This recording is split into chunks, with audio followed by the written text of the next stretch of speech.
What is tactical empathy? Welcome to my series called Think Like a Designer. This is the Creativity Cure podcast with your host, Bethany Joy.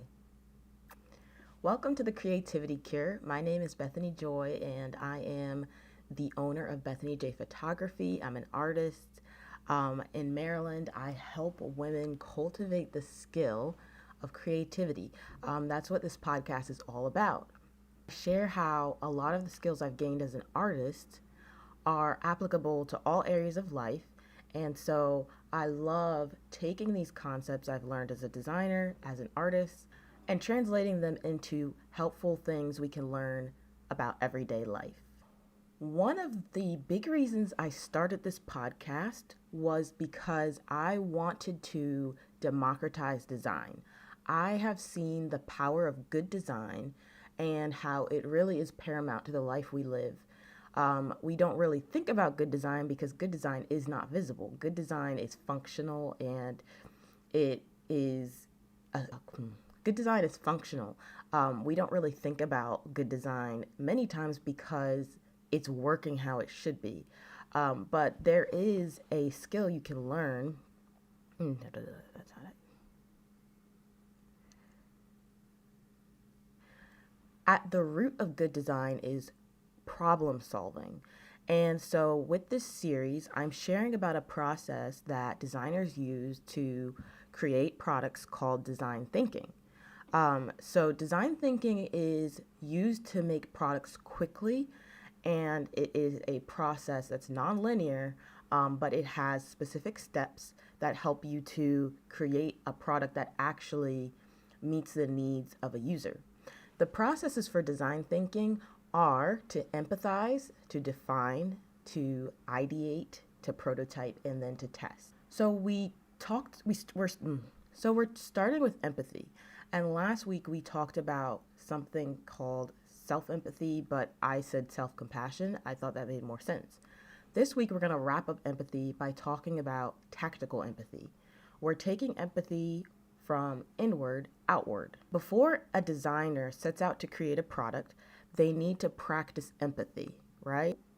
This isn't about feeling sorry or pity for someone.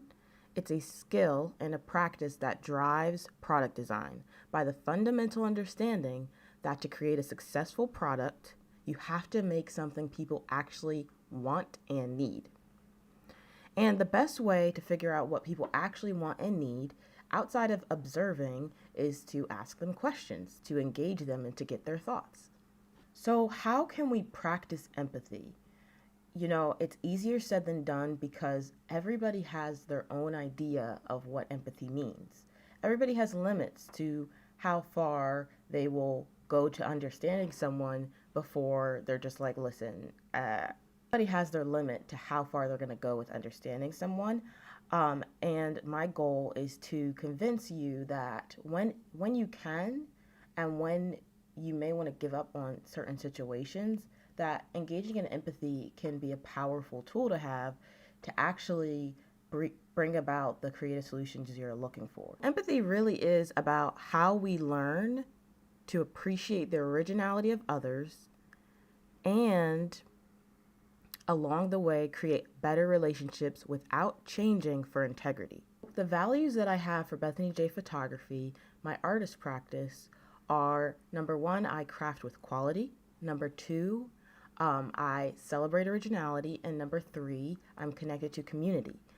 And I believe that when I aim to do those three things, that I will invite a community who is seen and celebrated through their individuality, but also when we come together, we thrive, we can build off each other and learn off each other.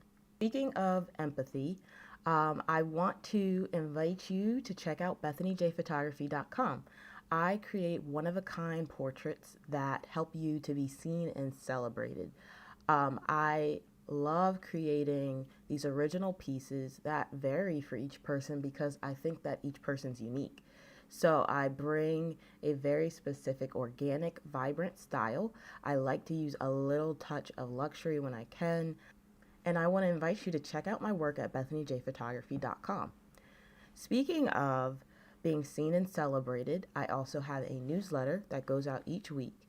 Each week, I celebrate a woman in Maryland who is creative, whether it's through her business, whether it's just through her life, whatever her story is, I share it. I believe that women are dynamic and that it's really good to know that right where you're at, right in Maryland, we have some really awesome women doing good work. So if you want to check the newsletter out, go to BethanyJphotography.com. I'm going to be looking at a lot of notes today because I want to give you good information. And when I'm not a professional or expert in a topic, I like to go and look at other experts' information. And I don't want to mince that up for you. So if you see me looking at my screen, those of you watching on YouTube, that's what I'm doing. So today, back to empathy, I wanted to better understand empathy, and I decided to read a book called Never Split the Difference. I believe it is written by Chris Voss.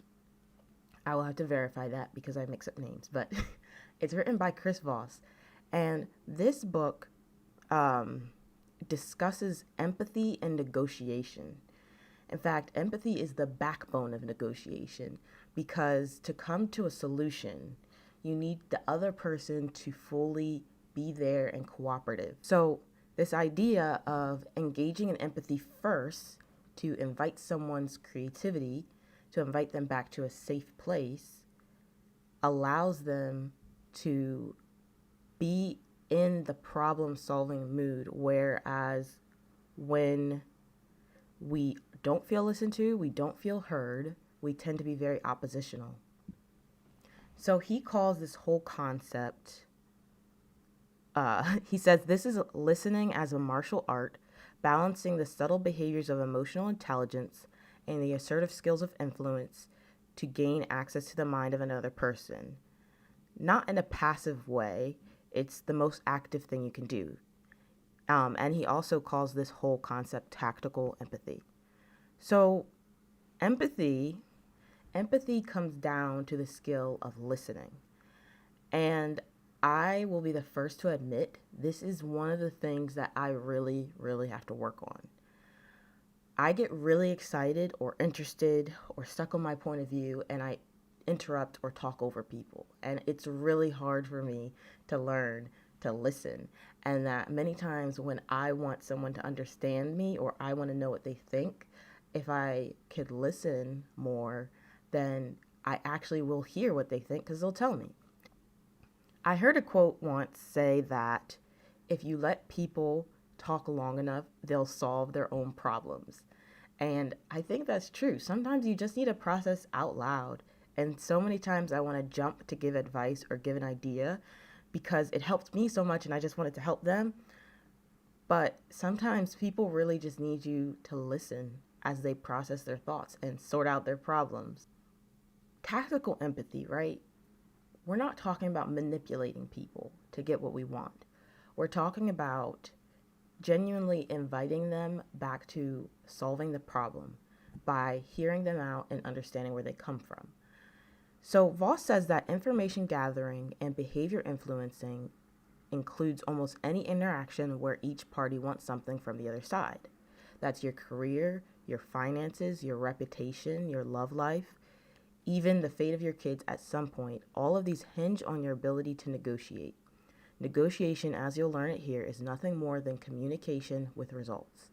Getting what you want out of life is all about getting what you want from and with other people. Conflict between two parties is inevitable in all relationships. So it's useful and crucial even to know how to engage in that conflict to get what you want without inflicting damage. I like what he said there. He was a negotiator with like terrorists and hostage situations. And so he had to empathize with some people who we would all write off as like, you're crazy, you're violent, nobody should talk to you. But for the sake of the lives of the people that they were threatening to kill, he needed to engage in empathy. He needed to listen to them. And I think what amazed me reading Never Split the Difference was that this man was able to get kidnappers and terrorists to come to a reasonable agreement just by listening to them. And if that doesn't show you the power of empathy, I don't know what will. So the goal is to identify what your counterparts need and to get them feeling safe enough to talk and talk and talk more about what they want. So in episode 4 of this podcast, we discuss why you need to show up honestly to be truly known.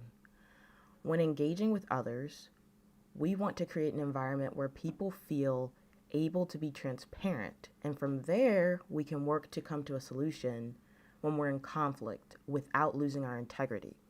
Meaning, like, without crossing our own boundaries and the things we believe is important.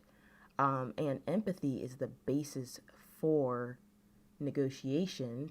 And negotiation, in our case, is going to be an invitation for someone to use their creativity to solve problems with us.